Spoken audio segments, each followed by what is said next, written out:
When I wrote The Blank Slate, I had a chapter on violence, and that obviously raised the question of whether we are doomed to strife and misery because of human nature. And I knew that the chapter, which argued that we do have violent impulses in us, was going to meet with resistance from people who thought, well, are you saying that war is in our genes and so we should not work for peace, that we're stuck with rape and mayhem and assault because we just can't help it? Now, I think that's a non sequitur, kind of lazy thinking. I pointed out that, of course, we're not doomed to perpetual violence because there are a lot of features of human nature. There isn't just our competitive or dominant or sadistic or vengeful impulses, but also our sense of empathy, our capacity for self-control, our ability to formulate moral norms, our ability to come up with incentives and institutions that make it not worth people's while to commit acts of violence.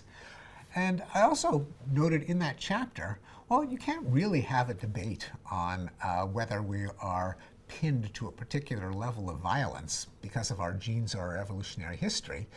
Anyone knows human history knows that that can't be true. There are huge changes in violence over history, and a lot of them are in the direction of lower violence. No matter what human nature consists of, you can't deny things like every civilization used to have slavery. Slavery then got abolished as a legal institution. That the Soviet Empire, a violently repressive autocracy, collapsed almost entirely peacefully.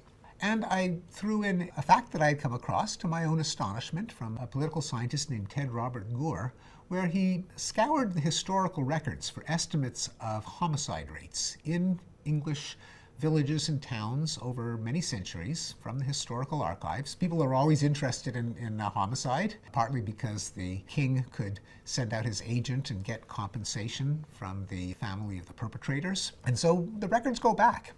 And amazingly, if you plot homicide rates in English towns over the centuries, from the 13th century to the present, you get a kind of noisy cloud, but there's an unmistakable downward trend. It used to be that the homicide rates were anywhere from 30 to 100 per 100,000 per year in medieval England. Now they're somewhere between 1 and 2. That's a big decline. Anyway, I tossed that out in the chapter on violence just to underscore the fact that, look, there's just no debate over whether humans are stuck with a constant level of violence. And kind of left it at that. A few years later, I was asked to contribute to a web feature called What Are You Optimistic About? And a bunch of scientists and philosophers and were asked to just toss out their speculation. And I repeated some of these observations. I said, look, World War III never happened, and the Soviet Empire collapsed, and homicide declined in England since the Middle Ages. Over the next couple of weeks, I started to get correspondence from scholars in a bunch of different fields who said, you know, you could have added to your list. Did you know that it was not just England where homicide declined, and it wasn't just that handful of data, but we now have good data from half a dozen European countries. They all show the same thing, from the medieval times to modernity. Interpersonal violence has fallen by a factor of 10 to 30. Wow, that's interesting.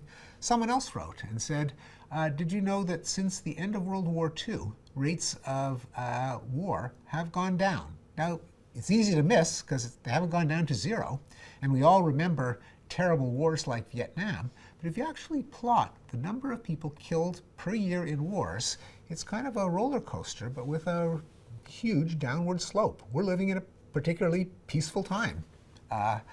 Someone else said, hey, did you know that children are abused and beaten less often?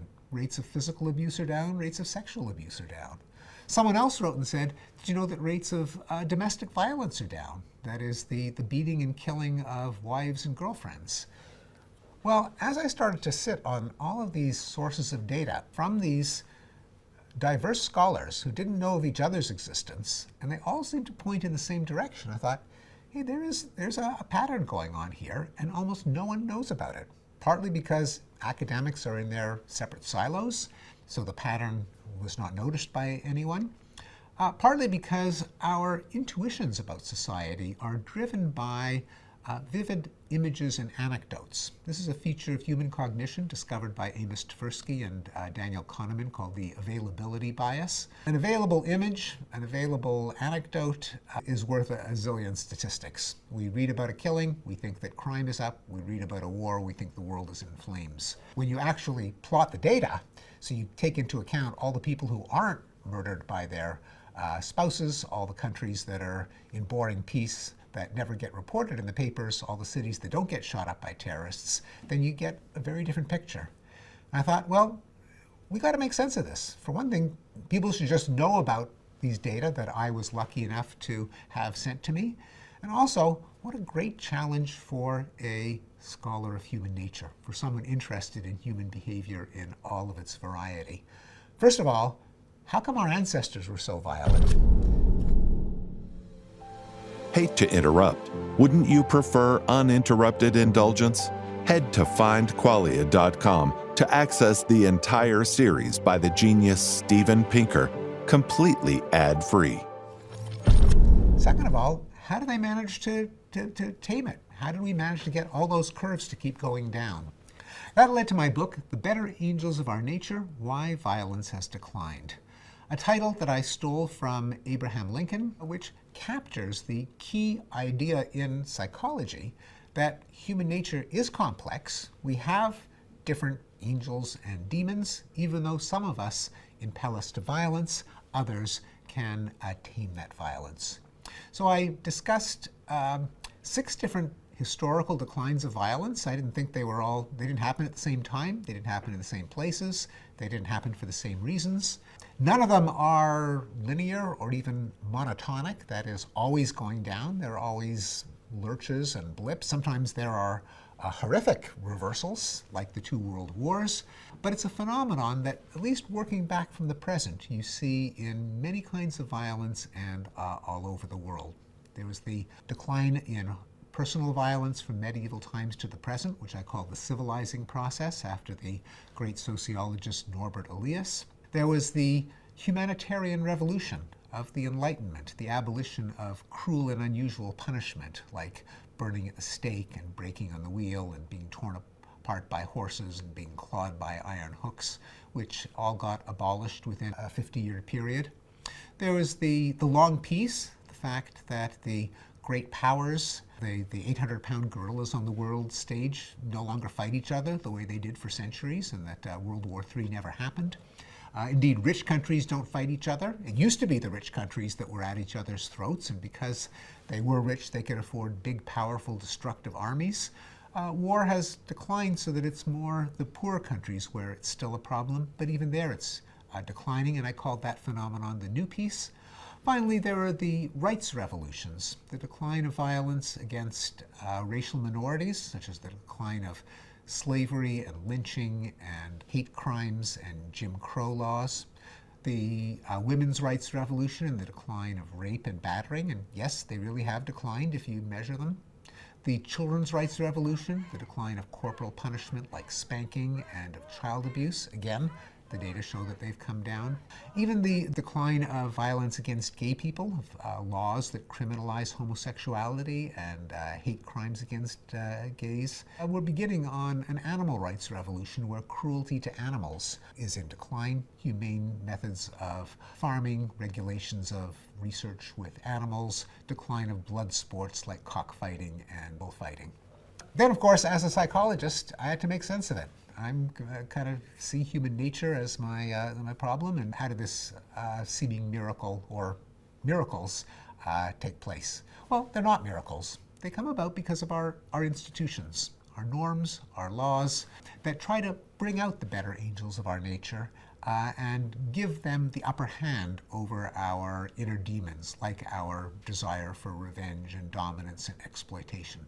Things like government and the rule of law, that we don't settle our scores with dueling or blood feuds or vendettas or mafia wars, but with a court system and a police force.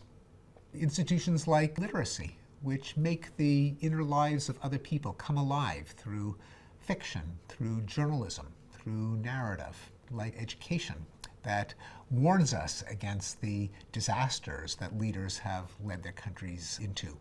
Like trade and commerce. We often think of business as a callous and cruel and inhuman institution. In fact, the history seems to suggest, and as a lot of Enlightenment philosophers argued, commerce is a pacifying force. Better to trade for things than to steal them. You don't kill your customers. You don't kill your debtors. And in general, people who do business with each other are less likely to try to kill each other. It becomes cheaper to buy things than to steal them. So all of these institutions, these creations of culture, work with our nature, not because we're blank slates. We still have all of those ugly impulses. And if those institutions, if those norms, if principles of enlightenment and civilization unravel or decay, violence could come roaring back, and in many places it does. But our ingenuity, our empathy, our common purpose allows us to let our better angels prevail and to tame the darker side of human nature.